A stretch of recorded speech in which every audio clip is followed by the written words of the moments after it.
Hello friends, आज हम लोग प्रकाश परावर्तन तथा अपवर्तन का पार्ट 2 पढ़ेंगे जो कि क्लास 10th का चैप्टर नंबर 10 है। तो अब तक जो है हम लोग अवतल दर्पण भी देख चुके हैं, समतल दर्पण भी देख चुके हैं। समतल दर्पण में कैसे प्रतिबिंब बन रहे थे वो भी देखे, और फिर अवतल दर्पण में भी कितने सारे प्रतिबिंब की स्थिति थे और बिंब की स्थिति यानी कि वस्तु की स्थिति, यानी कि 6 स्टेप्स थे उसके कि 6 वस्तुओं को अलग अलग जगह पे रखा गया, कभी अनंत पे तो कभी फोकस पे, तो कभी फोकस तथा वक्रता केंद्र के बीच में, तो कभी क्या कहते हैं, कभी वक्रता केंद्र पर ही रखा गया। इस तरीके से जो है हम लोग देख लिए हैं। और आज जो है हम लोग उत्तल दर्पण में बिंब की स्थिति तथा प्रतिबिंब की स्थिति और उसके साथ ही हम लोग उत्तल दर्पण में क्या कहते हैं, उत्तल दर्पण का उपयोग भी देखेंगे। यानी कि उत्तल दर्पण में वस्तु की स्थिति, प्रतिबिंब की स्थिति के साथ साथ उत्तल दर्पण का क्या उपयोग होता है, क्यों किया जाता है, हम लोग इसका भी चर्चा करने वाले हैं। तो चलिए देखिए, ये क्या है, एक उत्तल दर्पण है जिसका तल उठा हुआ है, उसको उत्तल कहते हैं। तो हम लोग इस उत्तल दर्पण से पहले ही क्लास में परिचित हो चुके हैं, तो ये लिख देते हैं हम कॉन्वेक्स मिरर। ठीक है, कॉन्वेक्स मिरर हो गया। तो कॉन्वेक्स मिरर में अगर प्रतिबिंब बनाना है फोकस पे तो वस्तु को कहाँ रखा जाता है, वस्तु को रखा जाता है अनंत पे। तो देखिए, मान लीजिए कोई एक अनंत पे वस्तु है, कहीं भी मान लेते हैं, ये क्या हो गया, एक वस्तु हो गया जिसको कि अनंत पे रखा गया है। और यहां से जो है प्रतिबिंब जो बनाना है तो क्या, यहाँ पे किरण गुजरेगा, जो यहाँ प्रकाश गुजरता है, ये किरण गुजरती है, तो ये किरण इधर से गुजर रही है, डायरेक्शन देखिए ये गुजर रही है, और यहाँ से गुजरने के बाद क्या होगा कि ये जो है इधर से रिफ्लेक्ट हो जाएगा, क्योंकि प्रतिबिंब पीछे बनना है लेकिन रिफ्लेक्शन तो मिरर पे ही होगा ना, तो ये रिफ्लेक्ट कर गया। फिर से अगर किसी किरण को गुजार दिया गया तो ये अगर इस किरण को यहाँ से गुजारेंगे तो ये इसी दिशा में रिटर्न हो जाएगी। फिर एक हम किरण को गुजारते हैं तो ये किरण इधर से गया और इधर से रिफ्लेक्ट हो जाएगा। ठीक, अब ये चीज को ध्यान से देखिएगा, इधर की बातों को ध्यान से देख लिया, अब इधर इंपॉर्टेंट है, इधर जरूर देखना है। तो इधर क्या है कि अगर इस रेखा को यानी कि इस किरण को आगे भी आभास करते जाए यानी कि गुजारा जाए तो ये क्या होगा, किसी न किसी बिंदु पे मिलती है। इस किरण को भी गुजारा जाए तो दर्पण के पीछे ये भी कहीं ना कहीं मिलेगी। जिस बिंदु पर मिली वो हो गया फोकस है, फोकस पे मिलती है, ये वक्रता केंद्र हो गया। यानी कि प्रतिबिंब भी वही बनेगी, यानी कि प्रकाश का किरण जो गुजरा रिफ्लेक्शन हो गया, और रिफ्लेक्शन के बाद भी जहां पे मिलती है वहीं पे वस्तु की प्रतिबिंब बनती है। तो यहाँ पे प्रतिबिंब बहुत ही छोटा फोकस से बनेगा, एकदम बिंदु के समान, क्योंकि वस्तु को कहाँ रखे हैं, अनंत पे रखे हैं, यानी कि इन्फिनिटी पे रखे हैं। चलिए लिख देते हैं अनंत पे, वस्तु को कहाँ रखे हैं, अनंत पे। प्रतिबिंब कहाँ बन गया, फोकस पे। तो चलिए इसका देख लेते हैं। सबसे पहले कि वस्तु को जब अनंत पे रखा गया है तो प्रतिबिंब कहाँ बना, फोकस पे यानी कि एफ पर। दूसरी बात, प्रतिबिंब कैसा बना, प्रतिबिंब बना एकदम छोटा, एकदम अत्यंत छोटा भी लिख सकते हैं, अत्यंत छोटा, और सीधा, सीधा भी बना है। प्रतिबिंब क्या बनेगा, एकदम सीधा बनेगा, क्योंकि दर्पण के पीछे बन रहा है। तीसरी चीज, चलिए इसको लिख दे रहे हैं यहाँ पे, दर्पण के पीछे तथा आभासी, आभासी मतलब काल्पनिक। ये 3 चीज को देख लिए। ये हो गया वस्तु को जब अनंत पे रखा गया तो प्रतिबिंब कहाँ बना, फोकस पे। अब दूसरी स्थिति को देखा जाए कि दूसरी स्थिति में अगर अनंत और P के बीच में, यानी ये P है, यानी कि ये क्या हो गया, ये हो गया हमारा पोल यानी कि ध्रुव। अब दूसरी स्थिति में हम एक और दर्पण बना देते हैं, ये एक और उत्तल दर्पण है। चलिए इसको और भी ये कर देते हैं। ये एक और उत्तल दर्पण है।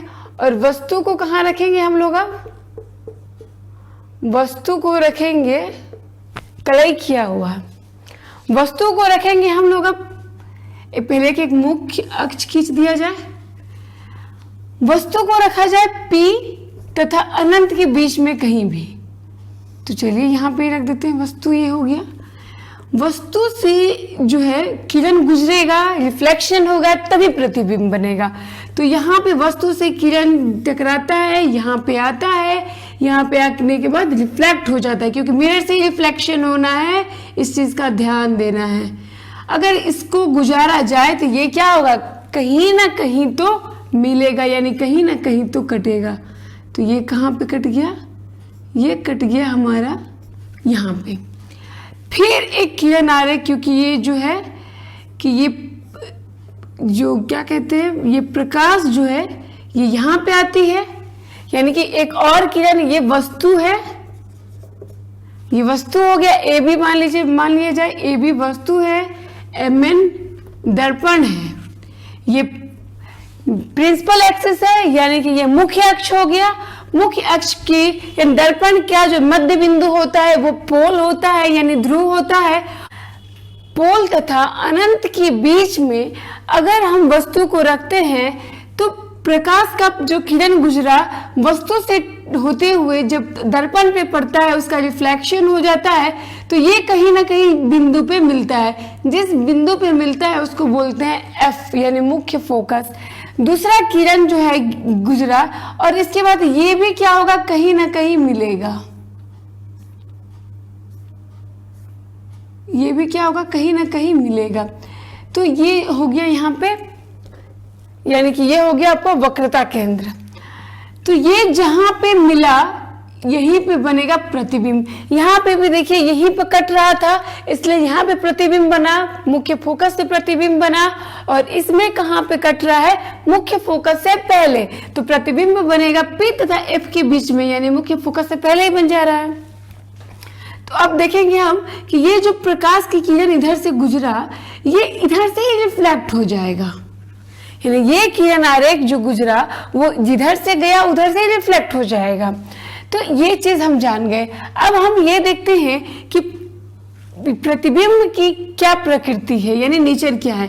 पहला जो है प्रतिबिंब क्या हुआ कि P तथा F के बीच हुआ। दूसरी बात को देखेंगे तो दूसरा चीज क्या है कि प्रतिबिंब जो है वो बना सीधा तथा आभासी। आभासी प्रतिबिंब है, काल्पनिक प्रतिबिंब है तभी तो सीधा बन रहा, वास्तविक में तो उल्टा बनता है। तीसरी चीज यानी कि एक देख लिए कि वस्तु से बहुत ही छोटा प्रतिबिंब बना, यानी कि वस्तु से छोटा। तीन चीज हो गया कि एक तो P तथा F के बीच में बना। अब P तथा F के बीच में कहने का मतलब नहीं कि एग्जैक्टली एकदम मिड पॉइंट पे मिला। P तथा F के बीच में कहीं भी अगर वस्तु को हम रख दिए अनंत तथा ध्रुव के बीच में तो प्रतिबिंब बनेगा P तथा F के बीच में उत्तल दर्पण में।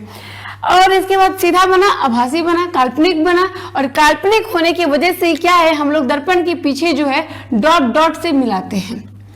ये समझ गए। अब एक और चीज है चौथा, और वो है ये कि प्रतिबिंब जो है, प्रतिबिंब दर्पण के पीछे बनता है। ठीक, दर्पण के पीछे बनता है। अब हम उत्तल दर्पण का उपयोग देखेंगे। उपयोग,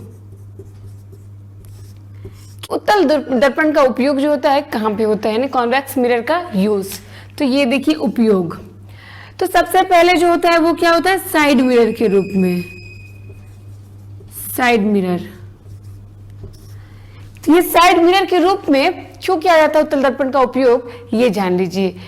तो उत्तल दर्पण का उपयोग जो होता है साइड मिरर के रूप में, यानी कि पीछे की गाड़ियों को देखने के लिए किया जाता है। तो कोई भी गाड़ी हो, फोर व्हीलर हो, इवन स्कूटी हो या मोटरसाइकिल हो, ट्रक हो, सारी गाड़ियों में आप देखे होंगे सारे जो गाड़ी होते हैं उसमें क्या होता है कि दो जो होता है दर्पण लगा होता है, जिसकी वजह से हम लोग क्या करते हैं कि पीछे की वस्तुओं को यानी कि पीछे से जो गाड़ी आ रही हो उसको आराम से देख सकते हैं और उससे ये पता चल पाता है कि गाड़ी कितना दूर है, वो किधर जा रही है, कहीं आके हमसे टकरा तो नहीं जाएगी। ये सारी चीजों को ध्यान में रखा जाता है। और उत्तल दर्पण का ही यूज क्यों किया जाता है ये देख लीजिए। ये मान लीजिए कि एक जो है ये क्या हो गया हमारा साइड मिरर जो हो गया, यानी कि साइड मिरर के रूप में यूज किया जाता है। तो ये मान लीजिए साइड मिरर है। तो इसमें आप अगर कभी कार में बैठ के जा रहे हो, इवन बाइक में बैठ के जा रहे होंगे तो देखते होंगे जब इस मिरर में देखिएगा तो पीछे से अगर ट्रक भी आ रही है, आप है मोटरसाइकिल पे, लेकिन अगर पीछे से ट्रक भी आ रही है तो क्या होता है कि इसमें इतनी ही छुटका भी दिखता है। मोटरसाइकिल के उससे अगर देखा जाए तो कितना गुना बड़ा है ट्रक, लेकिन क्या हो रहा है यहाँ पे प्रतिबिंब उसकी छोटी बन रही है। उसके बगल में भी जितनी सारी गाड़ियां आ रही है सारी गाड़ी को हम लोग आराम से देख सकते हैं एक छोटा सा मिरर में, और उसके क्षेत्र को भी देख सकते हैं, यानी कि उसके विस्तृत क्षेत्र को भी आराम से देखा जा सकता है कि वो किस एरिया में कितने दूर पे है, और एकदम स्पष्ट कितना भी बड़ा गाड़ी हो उसको आराम से आप देख पा रहे हैं। इसीलिए जो होता है कि उत्तल दर्पण का यूज जो होता है वो साइड मिरर के रूप में करते हैं ताकि बड़ी गाड़ियों को भी आराम से देखा जा सके और जो चालक होते हैं यानी जो ड्राइवर होते हैं उनको दिक्कत ना हो गाड़ी चलाने में, और वो पीछे की गाड़ियों को देखते हुए ध्यान में रखते हुए गाड़ी को ड्राइव कर सके। इसीलिए उत्तल दर्पण का जो यूज किया जाता है वो साइड मिरर के रूप में यूज किया जाता है। दूसरा यूज किया जाता है जो तीक्ष्ण मोड़ पे। ये तीक्ष्ण मोड़ क्या है ये समझिए। जैसे कि अगर कोई मॉल अगर गए होंगे, मॉल हो गया, इवन बहुत बड़ी एरिया है, अगर वैसा कुछ घुमाव है वहां पे भी क्या होता है कि ये ऐसे जहां पे घुमाव रहता है, ठीक है, यहाँ पे थोड़ा सा अगर मुड़ा हुआ हो, एकदम ऐसे घुमाव है मान लीजिए, तो यहाँ पे क्या होता है कि दर्पण लगा हुआ होता है। यहाँ पे क्यों लगा हुआ होता है कि मान लीजिए जो इधर से आदमी जा रहा है और यहाँ पे कुछ नहीं दिख नहीं रहा, सडनली वो सामने वाला आदमी से मिल जाएगा, तो क्या करेगा कि यहाँ पे जो इधर से आदमी आ रहा है, मान लीजिए कि ये इधर से गया और इधर से आ रहा है और दोनों जो है किसी एक ही पॉइंट से निकल रहे हो, जैसे कि बेसमेंट में कार पार्किंग वगैरह जो होता है, बाइक पार्किंग वगैरह सब बेसमेंट से निकल रहे किसी मॉल से भी, तो आप देखिएगा कि वहां पे लगा हुआ होता है कि ये आदमी जाने वाला भी रास्ता इधर ही, आने वाला भी यहाँ पे बेसमेंट में, उसको भी एक आदमी को कार पार्किंग में डालना है और एक आदमी स्कूटी से आ रहा हो, तो कार जिसको पार्किंग में लेके जा रहा है उसको भी तो नहीं पता है कि सामने से कोई आ रहा है, और ये आदमी अगर जा रहा है तो इसको भी नहीं पता है कि सामने से कोई आ रहा है, तो जाने और आने वाले किसी को नहीं पता। इसीलिए यहाँ पे दर्पण लगा रहता है ताकि अगर यहाँ से कोई जा रहा है वो भी दर्पण में देख ले उधर से गाड़ी आ रही है, और इधर से जो आ रहा है वो भी देख ले कि हाँ हम जा रहे हैं जहाँ पे वो सामने से भी गाड़ी आ रही है। तो इसलिए यहाँ पे तीक्ष्ण मोड़ वाले जो जगह होते हैं वहां पे भी उत्तल दर्पण लगा रहता है ताकि एक्सीडेंट वगैरह नहीं हो और हम वस्तुओं को छोटे ही दर्पण में देख सकते हैं स्पष्ट रूप से। इसी वजह से उत्तल दर्पण का यूज करते हैं। तो आज हम लोग उत्तल दर्पण की स्थिति को देख लिए, यानी वस्तु की स्थिति तथा प्रतिबिंब की स्थिति को भी देख लिए, और दूसरा चीज उत्तल दर्पण का उपयोग भी देख लिए। Thank you so much.